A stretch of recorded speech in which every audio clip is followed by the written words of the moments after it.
He almost walked past her. The rich cowboy had crossed hundreds of dusty streets in his life, stepping over broken dreams and forgotten faces. Beggars, widows, runaways.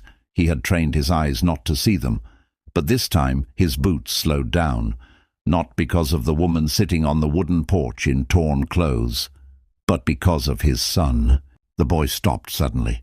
"Father," he whispered, his small voice trembling. "That's Ma." The world froze. The woman looked up slowly. Her face was pale, exhausted, framed by messy curls that once shone in the sun. In her lap was a faded cloth doll, stitched and restitched 100 times.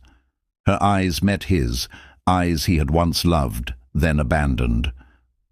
Years ago, when gold was calling and ambition burned hotter than love, he left her behind with a promise he never kept. He told himself it was temporary. He told himself he'd return rich.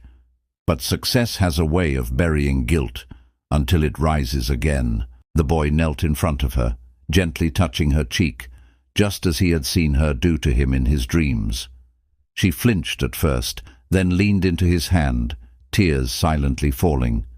She didn't cry loud. She didn't beg. Her pain was older than words. The cowboy's chest tightened. He had wealth now, horses, land, respect. But in that moment, standing before the family he broke, he felt poorer than he ever had. "I searched for you," she finally said, her voice calm but broken. "When the letters stopped, I knew." He had no excuse left. No gold could cover the years of hunger, cold nights and lonely prayers she endured while raising their son alone. The boy looked up at his father with innocent eyes. "Why didn't you come back?"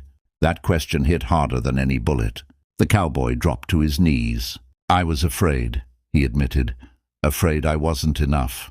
So I became everything else."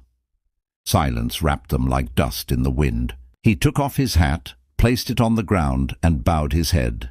Not as a rich man, not as a powerful cowboy, but as a man asking forgiveness too late.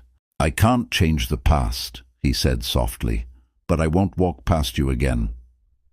For the first time in years, she allowed herself to hope. Not for riches, not for comfort, but for truth. The boy smiled faintly, holding his toy horse. Sometimes the greatest wealth isn't what you gain on the road. It's who you finally stop for.